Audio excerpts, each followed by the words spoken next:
So let's continue on with roster construction for a second. I want to talk about the receiver dead zone.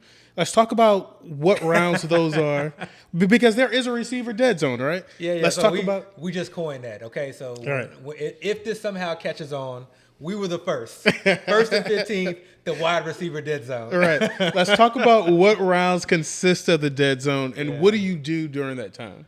All right. So I was kind of joking. This is kind of a play, obviously, on the RB dead zone. I think this is more in play given the current state of where wide receivers are going. I really think a lot of these wide receivers, we're hoping that they pay off this fourth, fifth round value, but there are big and major question marks. And I think some of these guys are going to be spike week guys where you're going to have some weeks where they pay off, but you're going to have a lot of dud weeks that may hurt your lineups. So for me, I think, really I'm looking at it, I'd probably say round 6 through 8, okay? That's a tough round because there's not a lot, I think that's where we're starting to see some of the running backs getting pushed down to. And so I've kind of made the pivot now with this idea, knowing that these wide receivers, the ones that I was getting in the sixth round, the Tyler Lockett's, or late fifth, Adam Thielen, the Cooper Cuffs, and those guys you're getting late fifth, late sixth, and Ayuk lived in the sixth round for quite some time. Those guys are all being pushed up now. And Jerry Jeudy, oh my God, Yeah. we were loving Jerry Jeudy in the seventh round. Now he's going in the fifth round. So for me, understanding that now I've kind of changed how I draft. Okay, so I at least want to get one of those higher end wide receivers, and I'm still, probably going, with two running backs early on, but I'm trying to switch it up now. So maybe I go a tight end and a tight end premium during those mid rounds. I'm, probably maybe more attacking quarterback in those mid rounds, something that's a surefire thing, and then just waiting because I think a lot of those guys that are going in those rounds, there are very, very similar guys that are going rounds, 7 through 10 that I feel very, very comfortable with. We saw Devontae Smith get pushed down the board. We may come to see that Devontae Smith may not be all that different from Devontae Smith's getting pushed down the board? Oh, yeah. During his injury scare, he was going in the eighth round, back into the seventh round. So, and now I'm pivoting into guys like Myles That's a Gaskin. mistake. Yeah, Myles That's a Gaskin, mistake, who's folks. going into the seventh round.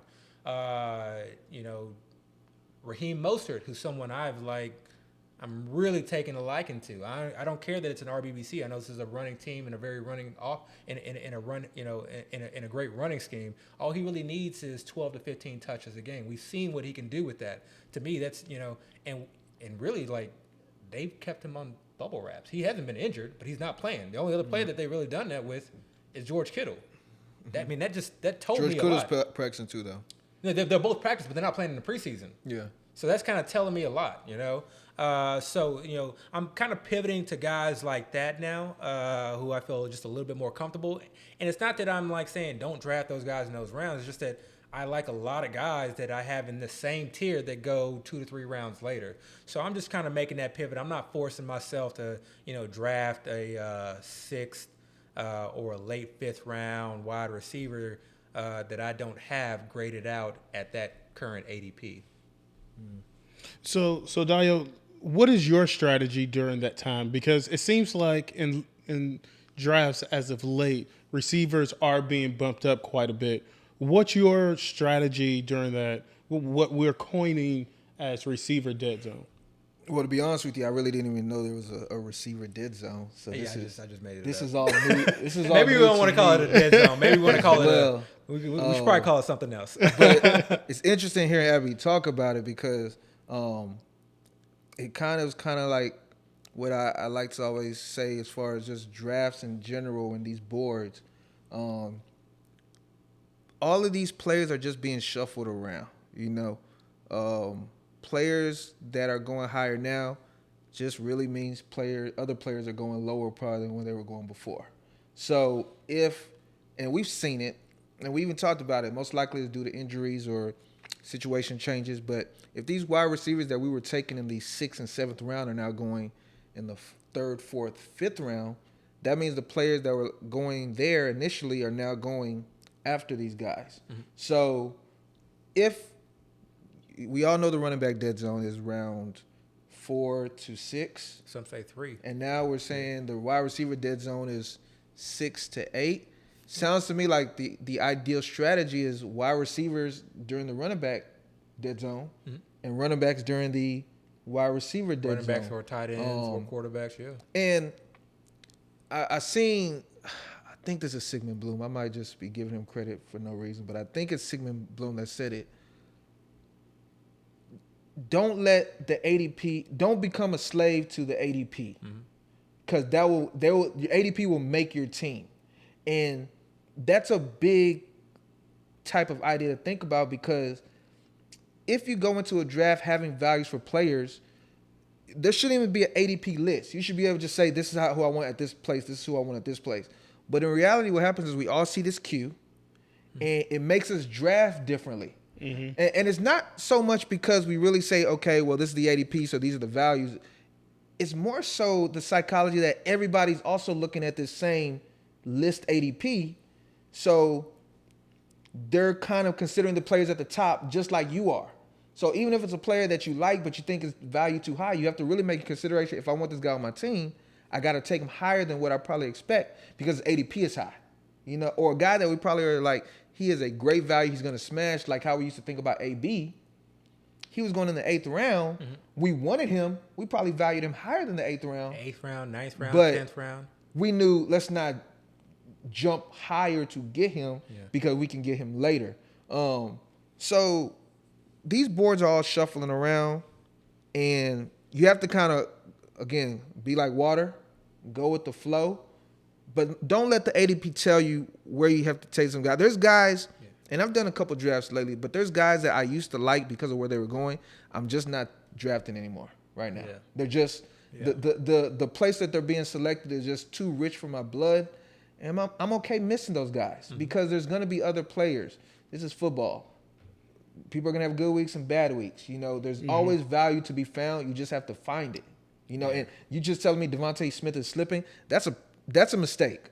Devontae Smith is going to have a damn good season, and I usually don't even make these type of claims, but again, the Eagles don't have any main receiver there.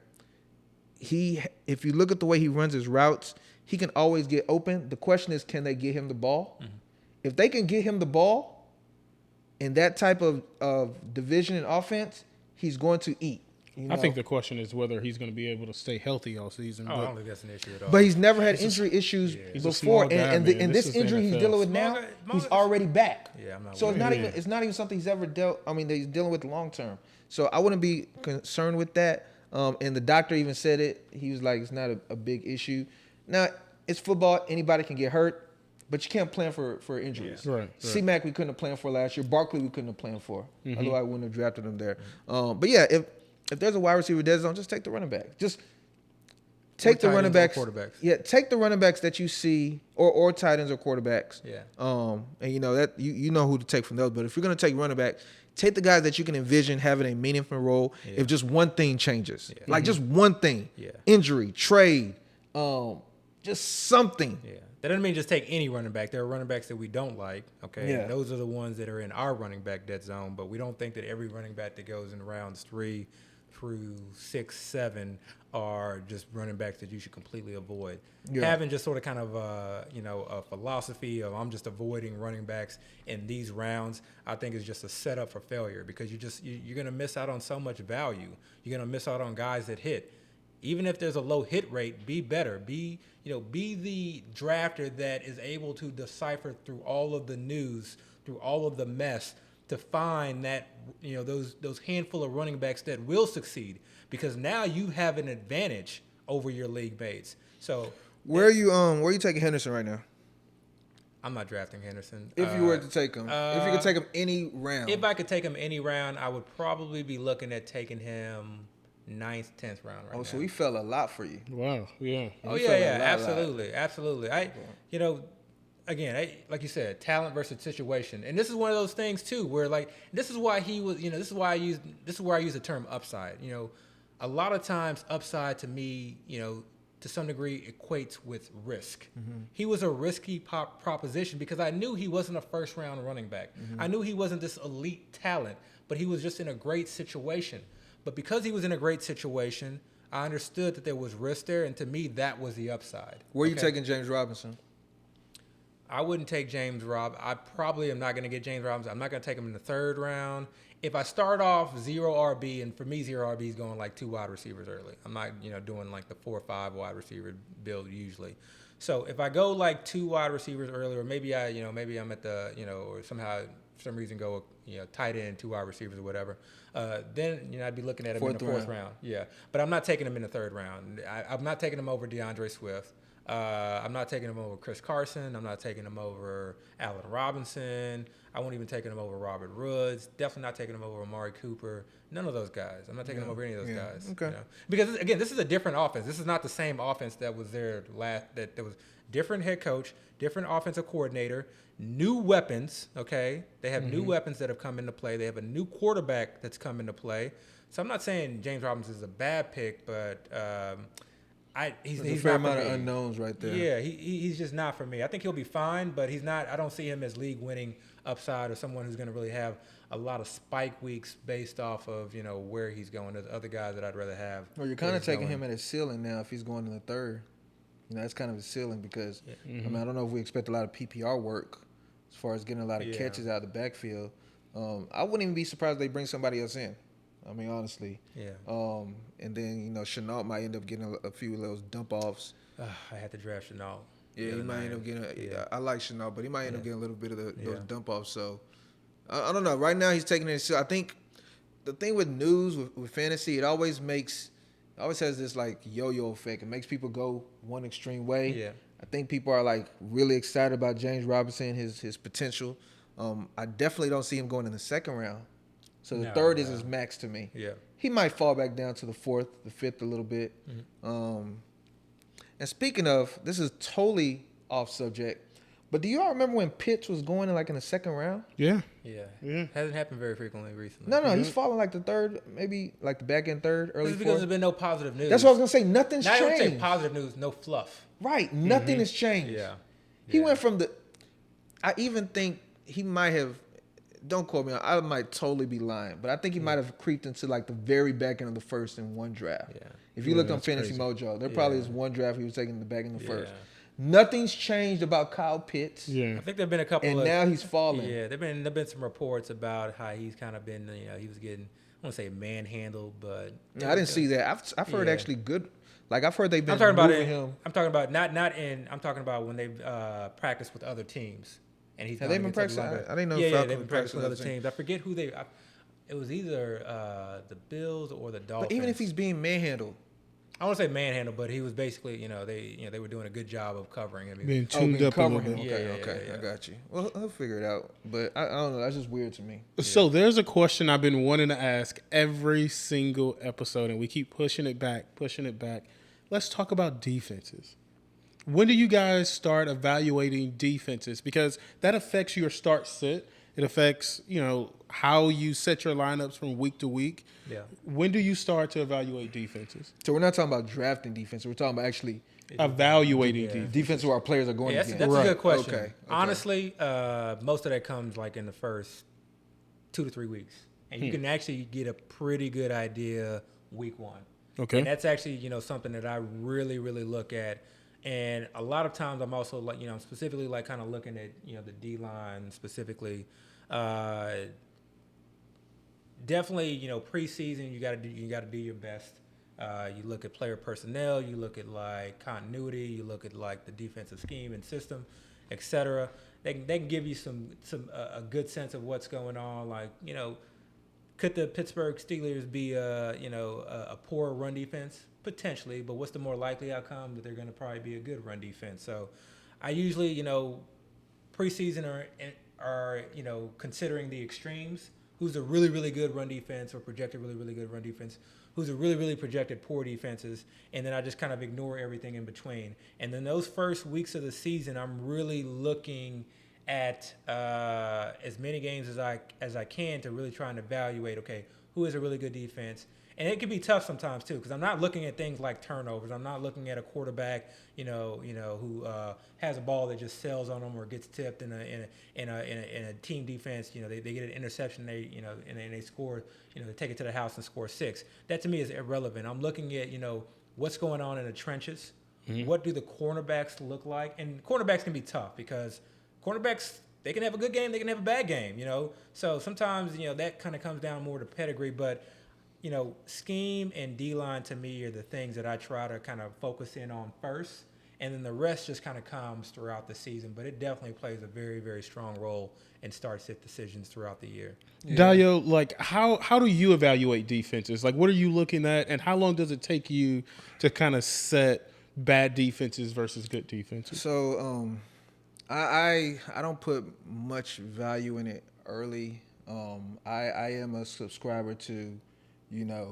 Play your studs. Mm-hmm. Your studs are your studs. You drafted them high for a reason. Right. And we've all seen situations where people are in bad matchups and they do great. Mm-hmm. And we've seen the opposite, people in great matchups totally bomb. You know. So I usually don't let matchups sway me extremely. Now, I do pay attention to like the high end corners, like the shutdown corners. Mm-hmm. Those are the ones that will make me tick down a certain wide receiver a little bit. The high-end run-stopping defenses, and we're talking like the top maybe 3-4 teams as far as stopping the run in the league, which you really don't really know until maybe week 3, week 4, after they've had a few games under their belt. But even then, one of the biggest things that I value in fantasy is opportunity and touch potential. Mm-hmm. So even if you're going against a bad defense or you're playing a bad matchup as far as a cornerback, if I think you're going to still get a whole bunch of targets or a whole bunch of carries or catches out the backfield, I'll still strongly consider playing you. Mm-hmm. Again, if it's extreme, like if I know you're going against Darrelle Revis, back in the day or right now, I don't know how much Jalen Ramsey is really making things difficult, but somebody like Xavier Howard, exactly, Stephon Gilmore, I might say, let me tick it down a little bit. But even if I tick their value down, if I look at them compared to my alternative options on my bench, I'm still probably going to play them. Right. So at the end of the day, what did it really do? It was an exercise in futility. So I don't value it too much. I more look at defenses to try to, for my DFS plays.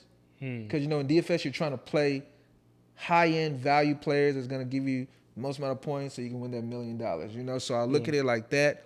But in redraft, your players are your players. Yeah. Now, it is a good situation or ideal, and I haven't really spoke on this too much, but I do try to build my redraft teams in a DFS type makeup where I have so many good players where it's really just play the best players I feel like are going to do the best. That's the best type of roster you can have, where it's just like, okay, I have Russell Wilson, and I have Dak Prescott. Who am I going to play? So which was supposed to be a topic this week, by the way. And then really? Y'all cut the topic. I literally just made I that wanted up to in pick my mind. him. Like, who do you draft? Russell Wilson or Dak. My bad. But Yeah, it's all good. It's well, all yeah. good. Another guy whose value in ADPs is dropping for really nothing has changed. Injury. Because Adam Schefter came out and gave his opinion, and people kind of ran with it. And then Adam Schefter himself came back out and was like, look, there's a lot this of is not a smoke. report. This is just literally, I'm just like, talking There's with just someone so on much camera. smoke coming from Dallas. Yeah. You got to understand people be a little bit There's concerned. so much smoke, but people are willing to take Cooper, CeeDee Lamb, Yeah. Gallup, Zeke Elliott. Well, CeeDee Lamb's even not hurt. Tony You talking Pollard. about all his I think they're weapons. willing to take all of his weapons that early. Well, the people, all of his weapons are getting drafted. people kind of look at it as they pick their poison. They're not so much taking all of them. No, but the people people that are are stacking taking all of Cowboys. them, Yeah. they're taking Dak. Yeah. They believe in Dak. So, Dak Let's go fell- back to defenses, though. Let's not move on. oh yeah, defenses okay, I'm for a sorry. second. So just to finish my comment, I look at these defenses for the extremes, but again, I'm still probably gonna play my guys. I don't believe right now you should be looking at defenses because all the information we have as far as these defenses is historical from last year, and things change, personnel changes, coach changes, schemes change, things of that nature, matchups change,